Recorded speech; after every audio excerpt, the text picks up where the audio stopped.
3. Calligraphy اور computer کا موازنہ کے موضوع پر ورکشاپ اور نمائش. 4. تزئین یا ڈیکوریشن بذریعہ کیلیگرافی اور کمپیوٹر. 5. کیلیگرافی اور کمپیوٹر کے موضوع پر مشترکہ ورکشاپ. صوبائی سطح پر کم از کم سال میں ایک بار کیلیگرافی اور کمپیوٹر کے موضوع پر نمائش اور ورکشاپ کیا جا سکتا ہے. اگر ضلعی سطح پر بھی ممکن ہو تو کیا جائے.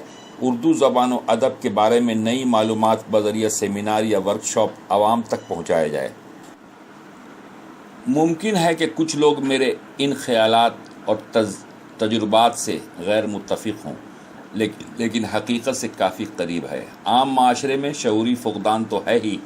گلوبلائزیشن نے اتنی تیزی سے ہمارے معاشرے پر اثر ڈالا ہوا کہ ابھی ہمارا ملک خود ان حالات سے نبرد آزما ہونے میں نااہل ہے، جس کے اثرات معاشرے کے دیگر شعبے کے ساتھ ساتھ اشاعتی اداروں پر بھی پڑ رہے ہیں.